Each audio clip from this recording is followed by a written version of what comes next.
ನಮಸ್ಕಾರ ಸ್ನೇಹಿತರೆ, welcome back to my channel. ಕೊನೆಗೂ ಸಹ ಬಿಗ್ ಬಾಸ್ ಸೀಸನ್ 12 ನಿನ್ನೆ ಗ್ರ್ಯಾಂಡ್ ಓಪನಿಂಗ್ ಆಗಿದೆ. ಒಂದು ಖುಷಿ ಆಯ್ತಪ್ಪ ಬಿಗ್ ಬಾಸ್ ಬಗ್ಗೆ ವಿಡಿಯೋ ಮಾಡ್ಲಿಕ್ಕೆ. ಬಹಳ ಖುಷಿಯಾಗೋ ವಿಚಾರ ಅಂದ್ರೆ ಬಿಗ್ ಬಾಸ್ ಮನೆ.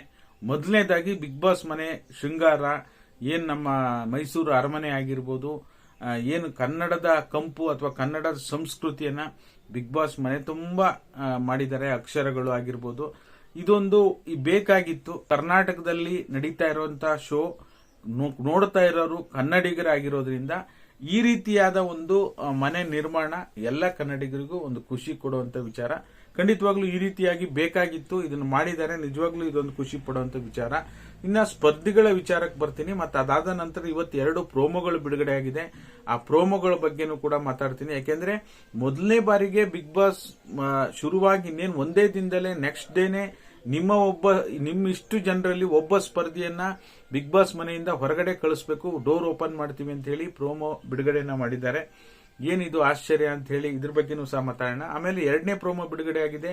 ಮಲ್ಲಮ್ಮ ಅವರು ಏನೋ ಒಂದು ಸಣ್ಣ ಎಡವಟ್ಟಿಂದ ಮನೆ ಒಂದು ಏನ್ ದಿನಸಿ ಏನಿರುತ್ತೆ ಅವ್ರವ್ರಿಗೆ ಒಂದು ವಾರಕ್ಕೆ ಏನ್ ದಿನಸಿ ಬೇಕು ಅದನ್ನೇನು ಅದಕ್ಕೊಂದು ಟಾಸ್ಕ್ ಕೊಟ್ಟು ಅದರಲ್ಲಿ ನೀವು ಕರೆಕ್ಟಾಗಿ ಚೂಸ್ ಮಾಡಿದ್ರೆ ಮಾತ್ರ ದಿನಸಿ ಕೊಡುವಂಥದ್ದು. ಈ ರೀತಿ ಮಾಡಿದಾಗ ಮಲ್ಲಮ್ಮನ ಎಡವಟ್ಟಿಂದ ಮನೆ ಉಳಿದ ಎಲ್ಲ ಸದಸ್ಯರ ಹೊಟ್ಟೆ ಮೇಲೆ ತಣ್ಣೀರು ಬಟ್ಟೆ ಆಗುತ್ತಾ ಏನು ಅಂತ ಹೇಳಿ ಮಾತಾಡೋಣ. ದಯವಿಟ್ಟು ಪೂರ್ತಿ ವಿಡಿಯೋನ ನೋಡಿ.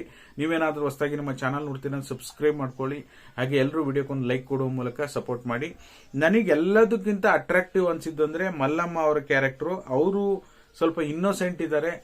ಅವ್ರು ಸಖತ್ ಎಂಟರ್ಟೈನ್ಮೆಂಟ್ ಕೊಡಬಹುದು. ಯಾಕೆಂದ್ರೆ ಏನ್ ಅನ್ಸುತ್ತೆ ಅವರಿಗೆ ಅದನ್ನ ಆ ಫ್ರಾಕ್ಷನ್ ಆಫ್ ಸೆಕೆಂಡ್ ಅಲ್ಲಿ ಹೇಳುವಂತ ಕೆಲಸ ಅವ್ರು ಮಾಡಬಹುದು ಅಂತ ನನಗೆ ಅನ್ಸುತ್ತೆ. ಯಾಕೆಂದ್ರೆ ಬಿಗ್ ಬಾಸ್ನವರು ಒಂದು ಲೈನ್ ಮೇಲೆ ನಿಂತ್ಕೊಳ್ಳಿ ಅಂತ ಹೇಳಿದಾಗ್ಲೇ ಅವ್ರಿಗೆ ಎಲ್ಲಿ ನಿಂತ್ಕೋಬೇಕಂತ ಗೊತ್ತಾಗ್ತಾ ಇಲ್ಲ. ಮತ್ತೆ ಪರ್ಟಿಕ್ಯುಲರ್ ಆ ದಿನಸಿಯನ್ನ ಸೆಲೆಕ್ಟ್ ಮಾಡಿ ನೀವು ತಗೋಬೇಕು ಅಂದಾಗ್ಲೂ ಅವ್ರಿಗೆ ಗೊತ್ತಾಗಿಲ್ಲ. ಎಲ್ಲರೂ ಎಲ್ಲ ಬೇರೆ ಸದಸ್ಯರು ಎಲ್ಲ ಶಾಕ್ ಆಗ್ತಾರೆ. ಹಾಗಾಗಿ ಒಳ್ಳೆ ಎಂಟರ್ಟೈನ್ಮೆಂಟ್ ಕೊಡಬಹುದು. ಏನು ಹೋದ್ಸರಿ ಹನುಮಂತ ಅವರು ಏನು ಪ್ಲೇಸ್ ಪಡ್ಕೊಂಡಿದ್ರು ಆ ಪ್ಲೇಸಿಗೆ ಮಲ್ಲಮ್ಮ ಅವರು ಬರುವಂತ ಸಾಧ್ಯತೆ ಇದೆ ಅಂತ ನನಗೆ ಅನಿಸ್ತಾ ಇದೆ. ನಿಮಗೆ ಯಾವ ಕ್ಯಾರೆಕ್ಟರ್ ಇಷ್ಟ ಆಯ್ತು ಕಮೆಂಟ್ ಮಾಡಿ. 9 ಸ್ಪರ್ಧಿಗಳು ಬಿಗ್ ಬಾಸ್ ಮನೆಗೆ ಈಗಾಗಲೇ ಎಂಟ್ರಿಯನ್ನ ಕೊಟ್ಟಿದ್ದಾರೆ. ಮೊದಲನೇ ದಿನವೇ ಬಿಗ್ ಬಾಸ್ ಅವರಿಗೆ ಶಾಕ್ ಕೊಟ್ಟಿದ್ದಾರೆ. ಒಬ್ಬ ಸ್ಪರ್ಧಿ ನೀವೇ ಡಿಸೈಡ್ ಮಾಡಿ ಹೇಳಬೇಕು. ಒಬ್ಬ ಸ್ಪರ್ಧಿ ಇವತ್ತು ಬಿಗ್ ಬಾಸ್ ಮನೆಯಿಂದ ಹೊರಗಡೆ ಹೋಗ್ತಾ ಇದ್ದಾರೆ, ನೀವೇ ಚೂಸ್ ಮಾಡಿ ಹೇಳಬೇಕು. ನೀವು ಡಿಸರ್ವ್ ಇದಿರುವ ಅಂತೇಳಿ ಬೇರೆಯವರಿಗೆ ಕನ್ವಿನ್ಸ್ ಮಾಡಬೇಕು. ಬೇರೆಯವರು ಯಾರು ಡಿಸರ್ವ್ ಇಲ್ಲ ಅವರನ್ನ ಹೆಸರನ್ನ ಚೂಸ್ ಮಾಡಬೇಕು ಅಂತ ಹೇಳಿ ಇದನ್ನೆಲ್ಲ ನೋಡಿದ್ರೆ ಗೊತ್ತಾಗುತ್ತೆ. ಎಲ್ಲೋ ಒಂದ್ ಕಡೆ ಬಿಗ್ ಬಾಸ್ನವರು ಒಂದು ಶಾಕ್ ಕೊಡೋಣ, ನೋಡೋಣ ರಿಯಾಕ್ಷನ್ ಯಾವ ರೀತಿ ಇರುತ್ತೆ ಅಂತ ಹೇಳಿ ಕೊಟ್ಟಿರಬಹುದು ಅನ್ನೋದು ನಮ್ಮ ಅಭಿಪ್ರಾಯ. ಮತ್ತೆ ಮಲ್ಲಮ್ಮ ಅವರು ಸ್ವಲ್ಪ ಇನ್ನೋಸೆಂಟ್ ಇರೋದ್ರಿಂದ ಬಿಗ್ ಬಾಸ್ ಭಾಷೆ ನೇರವಾಗಿ ಅವರಿಗೆ ಅರ್ಥ ಆಗದೆ ಇರಬಹುದು, ಅಥವಾ ಅವ್ರು ಏನೋ ಒಂದು ಎಡವಟ್ಟಿನಿಂದಾಗಿ ಮನೆ ಮಂದಿಗೆಲ್ಲ ದಿನಸಿ ಇಲ್ಲದೆ ಇರೋ ಹಾಗೆ ಆಗುತ್ತೆ. ಬಟ್ ಈ ರೀತಿ ಘಟನೆಗಳು ನಡೀತವೆ. ಯಾಕೆಂದ್ರೆ ಬಿಗ್ ಬಾಸ್ ಅಂದಾಗ ಅಲ್ಲಿಯ ಒಂದು ಪ್ರಪಂಚಕ್ಕೆ ಹೊಂದ್ಕೊಳ್ಳೋದು ಹೊಸದಾಗಿ ಹಳ್ಳಿ ಜೀವನದ ಮಾಡಿದವರಿಗೆ ಸ್ವಲ್ಪ ಕಷ್ಟ ಆಗ್ಬೋದು. ಬಟ್ ಖಂಡಿತವಾಗ್ಲೂ ಹೋಗ್ತಾ ಮಾಡ್ಕೊಂತಾರೆ ಅನ್ನೋದು ನಮ್ಮ ಅಭಿಪ್ರಾಯ. ಇದಾಗಿತ್ತು ಈ ಕ್ಷಣದ ಮಾಹಿತಿ.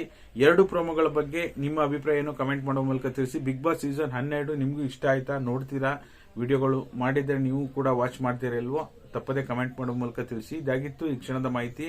ವಿಡಿಯೋ ನೋಡಿರುವಂತಹ ನಿಮ್ಮೆಲ್ಲರಿಗೂ ಸಹ ಧನ್ಯವಾದಗಳು. Thank you all. Thank you so much for watching.